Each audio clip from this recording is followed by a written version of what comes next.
Okay, hi everybody. David Fogel, CEO of the Symphonina Foundation, and back with you for another Symphonina Foundation podcast. We had a great time talking with Anna Williams recently, and today we have another fantastic Grammy-nominated harpist this time and composer, Kirsten Agresta Copely. Kirsten, how are you? I'm great, David. Thank you so much for having me. Well, it's my pleasure, and I want to thank you also. You reviewed some material that I had written on my Symphonina number 6, which is a flute concerto, but the movement 2 is a flute and harp movement. And one of the things that I've learned as I've grown as a composer is, unless you've actually played an instrument, make sure someone who's played the instrument reviews what you have written, if it's at all complicated, because it may be that you're writing something that is incredibly complicated. Or, you might think it's complicated and it's quite simple, but that's not usually the way it works. Usually the way it works is you think, no problem. And the performer looks at you and goes, problem. And I think, I make a point to say mastering every instrument, except maybe the triangle, I don't know, is hard. It's hard. But when I think about a harp, which I've never played in my life, I'm looking at the harp behind you for those who might ever see the video. Yeah. It just baffles me because you have to know, where do the hands go to pluck? How am I plucking? What can I pluck? And then you've got foot pedals to figure out what note. Okay, can you explain how a harp works, please? Well, in a nutshell, you're absolutely right. Composers generally have very little knowledge of how to write for this instrument, and it's fascinating to see, different composers send me scores like you have and see what what you think will work on the instrument. A lot of times it's just a matter of modifications on our part to be able to play it smoothly. One thing I think people don't realize is that we don't use our pinky fingers to play. So we only use our thumb, second, third, and fourth finger. And the pinky, because it's so short with the hand position, doesn't actually work. I'm sure there are, different players along history who have chosen to try to play with their pinky, but in general, we don't use it. So this is why when people try to write harp parts on keyboards or on a piano, they're using all 5 digits on both hands. Yes, we are. Yeah. And that causes a little upset with, with the fingering with us. We have to break it up into groups of 4 instead. So that's one thing. And then, of course, you spoke about the pedals, which most people don't realize unless they've been up close to one of these big instruments. The one I'm sitting next to right now you can't see the full thing, but it is a concert grand instrument. This is the type of harp. It's impressive. Yes. In the back of, an orchestra, a symphony. It has 7 pedals on the bottom, and those pedals each correspond with one note of the scale. So for instance, and there are 3 notches to each pedal. So for instance, if I'm pushing the D pedal, which is the one that's closest to me right now, when it's in the very upright position, it's in flat. When you move it into the middle notch, it changes the string with these little mechanisms right here, these discs, and it tightens the string by 1/8 of an inch and it makes it natural. And then when you put it into the bottom position, it's another 1/8 of an inch tightened to make it sharp. Yeah.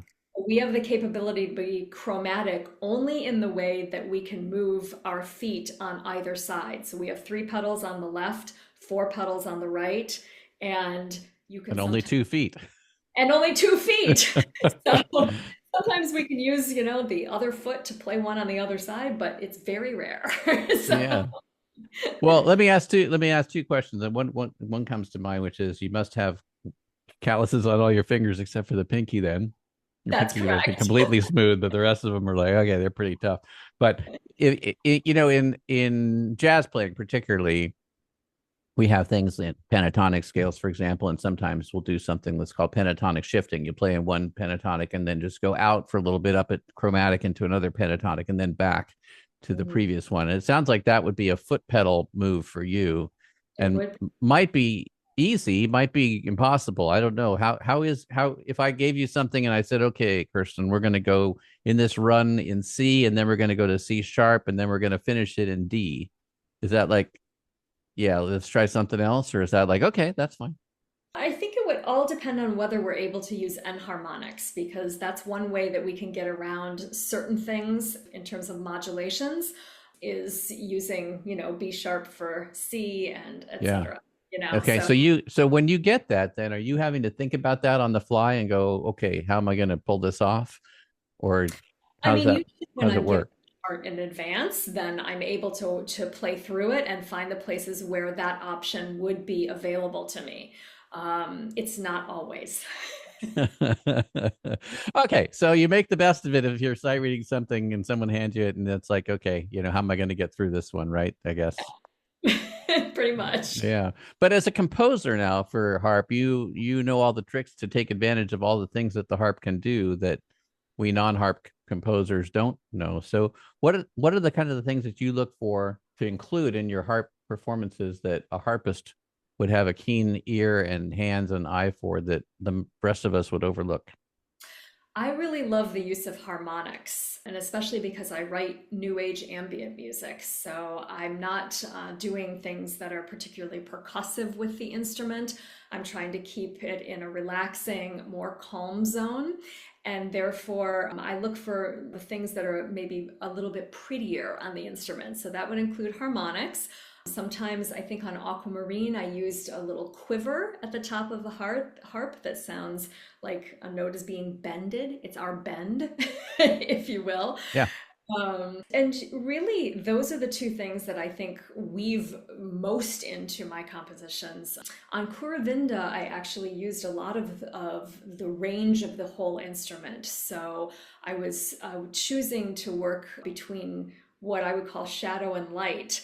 And the low end of the instrument can be very vibrant and very percussive in a way. This is actually a percussion instrument, which most people don't realize. It's classified as a percussion instrument. When you record it, you have to be very careful of how you mic it because of that.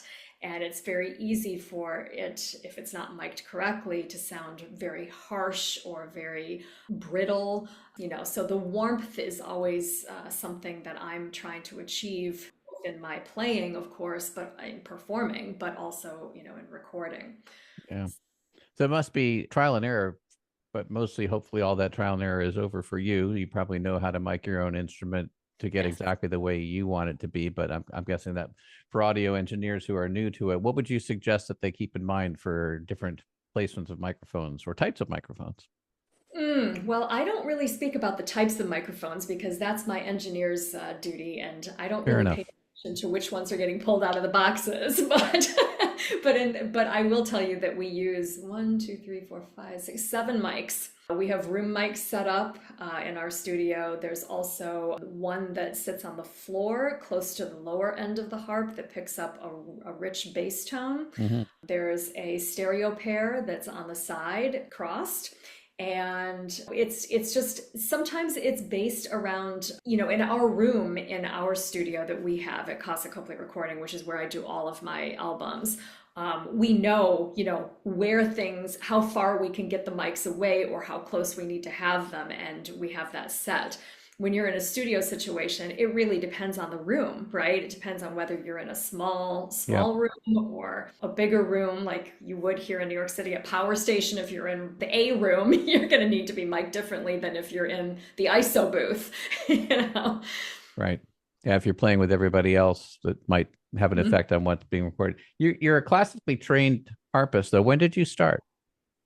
I started playing when I was 5 years old, and But harp's very big for a 5-year-old. it is indeed, yeah. I was really lucky because I had a mother who was a musician. She was not a harpist, but she was a pianist and a choral educator. She had a great desire to learn about unusual instruments. So we had a marimba and ukulele and like all sorts of strange and unusual things in our house. And one of them happened to be a troubadour harp, which is a more folk version of a harp. It has levers instead of pedals, and it has less strings, and it's smaller. But with that said, when I was 5 years old, my feet still didn't touch the floor. Right. So Right. they dangled off the edge of the bench. But I took to it apparently, according to lore. And she found me a teacher, and I was raised in suburban Detroit. And the woman who was the principal harpist of the Detroit Symphony was my teacher for a period of Wonderful. time. Yeah. And then at age 11, I started traveling to Indiana University, where the premier harpist, and at least within my world, was Suzanne McDonald, and she recently passed. Hmm. She was my mentor since the age of 11, and I ended up getting both of my degrees at Indiana University with her because of that. It's always great to have great teachers, and it's exactly the opposite if you don't. So it's good. No, seriously. So it's good that you've had that opportunity to have such great teachers that have impacted you, and also you've been a professor yourself at Vanderbilt. That's What are the correct. kind of things that you look for in your students? I don't know if you're still teaching now, but historically, to Hmm. help them with whatever the next level up is for their harp playing. Well, every student is different, and I think it depends on their goals and where they are in their particular journey with the instrument. I was very lucky. I taught at Sarah Lawrence College when in my early years of New York City, living in New York City. And then, of course, at Vanderbilt for 4 years when I lived in Nashville. So, I really had a wide range of students, from those that were very serious and ended up, winning awards and were competition winners and did very well, even got high accolades from the school itself for being such a great student and music student.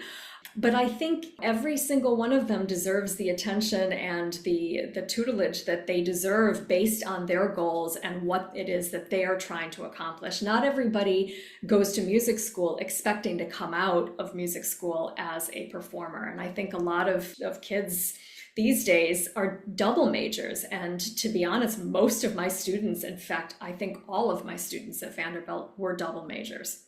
So a double major meaning music, like performance or something, and something else, or Something else. Exactly. I think, Exactly. So, yeah. and I think one of the things that I really missed out in my own education was not having a music business class. That was something that was very important to me when I was specifically teaching at Vanderbilt, was to offer these students insight into what it's like to be a professional musician, not to mention a professional harpist, because it is a niche instrument. It's not something that you necessarily can find work for in every place that you could potentially live. And so my job to teach them about, playing in Broadway pits, learning how to play to beats, playing in a pocket as opposed to playing with a classical conductor. It's very different. All the things that would make them more well-rounded in their education. It's a good question. If somebody wants to be a professional harpist, if they want to pursue a symphonic route to that, let's say exclusively, is that a realistic thing, or do they really do need to be a jack of all trades, kind of where they can fit that harp in and be a freelancer and look for every opportunity? I think that's a twofold answer. I think that students that want to be in a symphony orchestra can potentially have that experience. Whether it's going to be a major orchestra in the United States is a different question. When I got out of school, there were a lot of orchestras that were opening up because there was turnover happening. That recently happened again within the last few years. But generally speaking, once you get one of those jobs and you're tenured in those jobs, you don't leave it. Yep. So, so I would say, if that's the only thing that your goal is, maybe think about being a little bit more well-rounded so that you can do other things while you're waiting for that potential job to Yeah. Yeah. come It's tough when about. lifetime appointments, they don't Right. come up that often, right? They, So, they don't. And there's, it's not like we play in a section. We are one and maybe two in an right. orchestra. So there's more limited options available, I think. And that's something that I think is difficult. If somebody asked you to perform, let's say, I'm going to pick an orchestra. The first one that comes to mind is the London Symphony Orchestra. It doesn't have to be, but it could be anything. But somewhere outside of New York City, Hmm. and you're going to go there and perform. I don't know. Does your harp go with you, or do you find a new harp when you get there and you have to make whatever adjustments you make yourself to that new instrument? The latter. I Yeah, I do not. was expecting. Yeah, I don't, I'll take the harp with me if it fits in the back of my car and I can drive it within a reasonable distance. But if it's a fly date engagement, then I'm usually renting an instrument from Mhm. somebody local, or the organization is providing a harp for me. So And, I just Yeah, Oh, how sorry. consistent? No, I was just going to say, how consistent from instrument to instrument do you find it to be? Because, like, as a piano player, and I'm sure you appreciate this too. We never get our instrument with us. It's always with whatever the new thing is, and they can be very, very, very different from instrument to instrument. So, is it the same for a harp, and you have to learn that skill of adjusting to whatever this new instrument is too? It absolutely is, Yeah. yes. And, I've played every possible instrument from something that's half falling apart in Lima, Peru, Hmm. to a brand new instrument that I just played in a little weekend tour with Symphony of the Mountains in North Carolina, Virginia, and Tennessee last weekend. And Beautiful. they rented a harp from a place in Knoxville, and it was a Lion and Healy, which is my preferred brand. And I played it and I thought, oh my gosh, I don't think anybody's ever played this harp, but it was beautiful. It was a pleasure to play it. We had outdoor concerts. It stayed in tune pretty well. It was a great experience, but it's not always that way. But you just have to learn to adjust as you would if you were a pianist going into a concert hall with a Steinway or a Yamaha or anything else, Yeah, or your local piano bar, whatever Right. it might.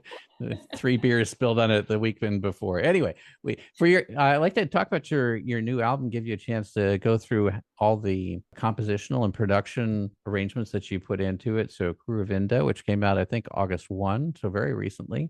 Yes. And can you take us through the genesis of, how you got the idea for doing it as another new age ambient chant album? Is it similar to Aquamarine, which was your Grammy-nominated album? Take us through all that. Kuruvinda is actually the spiritual translation for flawed but radiant ruby, or an imperfect ruby in Sanskrit. Hmm. And I came upon the word really in a search for translations of ruby in different languages. My birthstone is ruby. The music that I was writing about was about imperfection. And I thought, ruby and imperfection, how do they go together? And then this word appeared to me, There you and go. absolutely perfect. And that's how the title came about. Yeah. The music really has been written over the course of the last year or so. Coming off of Aquamarine, it was very exciting. Grammy nominated. I felt very good about that. It was an homage to my mother and our shared love of the ocean. And in the years since she's passed, I've had a lot of time to do self-analysis and really look at familial behaviors and genetic things that you potentially have that you can't do anything about. And this all, I have a transcendental meditation practice. A lot of this bubbled up during my meditation sessions, where I would have a thought come up, and it would resonate in a way that made me think about sitting down and writing a song about what I had just thought. So this was all a very organic process, I think, for this album. It really spoke to a part of me that I was working on, and hopefully it resonates with other people about the fact that we are all imperfect gems. That's great. Well, I encourage everybody to listen now that it's out. I can't let you go though without asking you about a specific performance that you did. I know you performed at Carnegie Hall. I know you Mhm. performed at the Lincoln Center, but I have it in my notes here that you performed with Beyonce at a White House state dinner for President Obama. So please tell me that's true. And then and then after that, after you tell me it's true, tell me what it was all about. Oh my gosh, yes, it's very true. Wonderful. It was probably when people ask me what my favorite gig has been in my life, I always cite that. And of course, playing in Carnegie Hall, front and center and Stern Auditorium, doing a concerto. So they're two very different experiences. But yes, we played for the second state dinner. It was the second official state dinner honoring the Mexican president at the time, which was Felipe Calderon. Hmm. And it was sensational. I was so lucky that the harp was placed at the front of the stage with the band. We had a string quartet that was also behind me, and the official photo that Pete Souza took is literally of me and Beyonce. Awesome. so that was pretty cool. I bet it But was. it was an incredible experience, and we were very fortunate after we finished performing, and they had cleared out the guests that the president and Mrs. Obama and President Calderon and his wife did a receiving line with us. Awesome. were able to meet them and shake their hand and get a kiss on the cheek from President Obama. That was a very exciting experience. What a treat. How can you top that? I don't know. Start thinking about that. I'm sure there's something. Maybe Oprah will listen and put me on her podcast. You get a harp. You get a harp, and you get a harp. That's it. Exactly. Kirsten, if people want to get in touch with you, what's the best way to do that? Well, they can find me on Instagram at Kate Copely Music, and you can send me a DM there, or if you'd like, you can email me at nycharp1@gmail.com. And Copely is Copely. Yes. Kirsten, we're going to listen to some more of your great music on the way out here. We really appreciate you spending your time with us today, and if there's anything we can do with the Symphonina Foundation to help you, just let us know. Thank you so much for having me, David.